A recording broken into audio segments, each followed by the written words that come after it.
यूं ही नहीं मिलती सफलता, वक्त के साथ लड़ना पड़ता है। और जिसने वक्त के साथ लड़ना सीख लिया वही भविष्य में कुछ बन पाता है। तो दोस्तों आज हम आपको बताने वाले हैं कि केमिस्ट्री में जीरो से केमिस्ट्री को आप स्टार्ट कर कैसे केमिस्ट्री के हर एक पॉइंट को आप समझ सकते हैं। तो वीडियो आप किसी भी कक्षा में हो, चाहे आप 9th में हो या 10th में हो या 11th हो या 12th में हो या आप कॉम्पिटिटिव एग्जाम की तैयारी करते हो, और अगर आपको केमिस्ट्री समझ में नहीं आती है, केमिस्ट्री यानी कि रसायन विज्ञान समझ में नहीं आता है, तो ये वीडियो आपके लिए है। तो वीडियो के अंत तक बने रहिए। और चलिए दोस्तों तो स्टार्ट करते हैं। सबसे पहली बात देखो, आपका है क्या केमिस्ट्री यानी कि रसायन विज्ञान। हिंदी में क्या बोलते हैं? रसायन विज्ञान कहते हैं केमिस्ट्री को।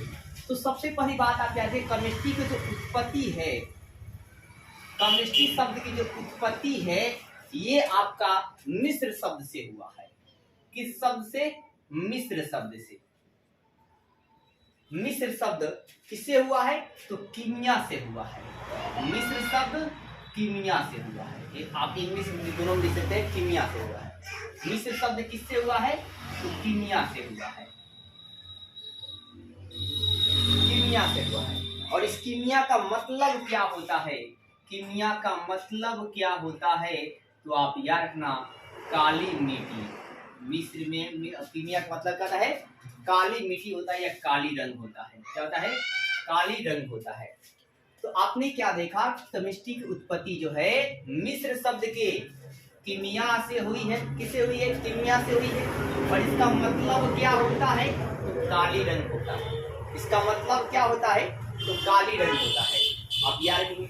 और मिस्र के लोग, मिस्र के जो लोग हैं, मिस्र के जो लोग हैं, लोग ये काली मिट्टी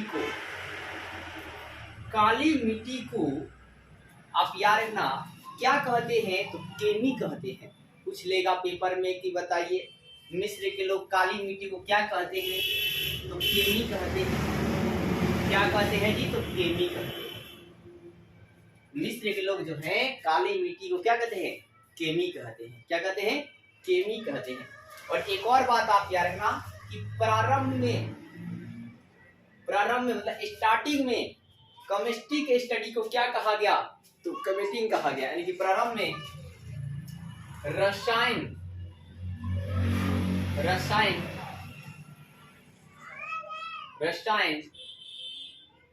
के अध्ययन को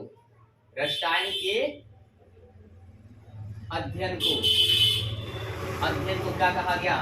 तो केमेटिंग कहा गया। क्या कहा गया? केमेटिंग कहा गया। और वर्तमान समय में प्रारंभ में रसायन के अध्ययन को केमेटिंग कहा गया। और वर्तमान समय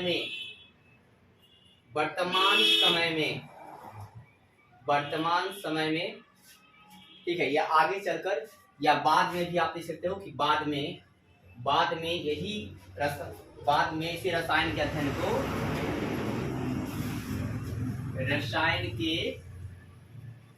अध्ययन को क्या कहा गया? तो आप याद रखना, केमिस्ट्री कहा गया। क्या कहा गया? केमिस्ट्री कहा गया। तो आपने क्या देखा कि केमिस्ट्री की उत्पत्ति मिस्र शब्द के कीमिया से हुई है, जिसका मतलब होता है काली रंग। और मिस्र के लोग जो है काली मिट्टी को क्या कहते हैं? तो केमी कहते हैं। और प्रारंभ में रसायन के अध्ययन को केमेटिंग कहा गया और बाद में रसायन के अध्ययन को केमिस्ट्री कहा गया। ये तो केमिस्ट्री का एक छोटा सा इंफॉर्मेशन था दोस्तों। अब ये भी आप बात याद रखेंगे कि केमिस्ट्री का जो है पिता किसे माना जाता है, फादर किसे कहते हैं? केमिस्ट्री के फादर है। इसके 3 पार्ट है मुख्य रूप से। कितने पार्ट है? 3 पार्ट। एक है आपका भौतिकी रसायन, और एक आपका है कार्बनिक रसायन, और एक आपका है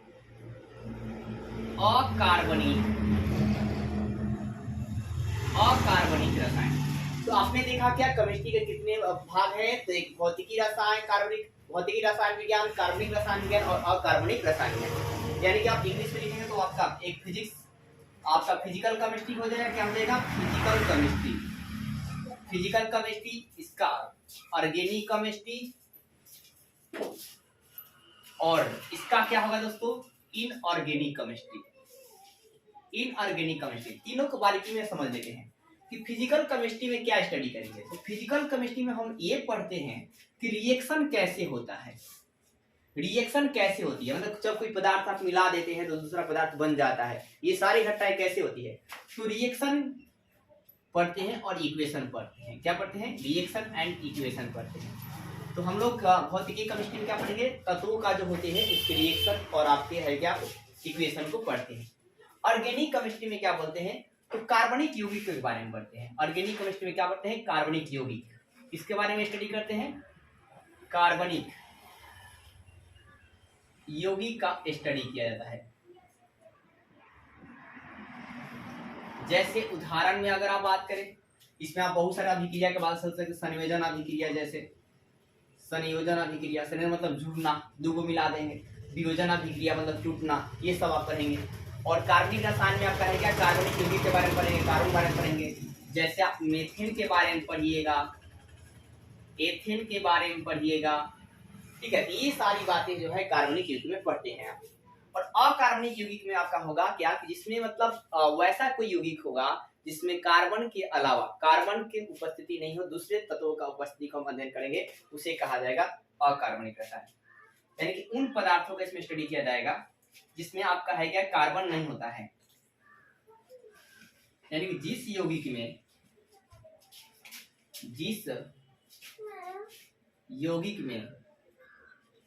कार्बन, सी मतलब कार्बन रखे, कार्बन नहीं होता है, उसका अध्ययन करना क्या कहलाता है? अकार्बनिक यौगिक कहलाता है। जैसे उसका अध्ययन करना क्या कहलाता है? अकार्बनिक कहलाता है। जैसे क्या? NaCl आप पढ़ लेंगे, KCl पढ़ लेंगे, MgSO पढ़ लेंगे, ठीक है। तो ये सारे क्या होंगे? आपके अकार्बनिक यौगिक कहलाते हैं, अकार्बनिक रसायन विज्ञान कहलाता है। क्या देखेंगे? परमाणु। तो परमाणु क्या होते हैं? सबसे पहली बात याद रखिएगा कि पदार्थ की जो सूक्ष्म इकाई होती है, पदार्थ की अत्यंत सूक्ष्म इकाई होता है,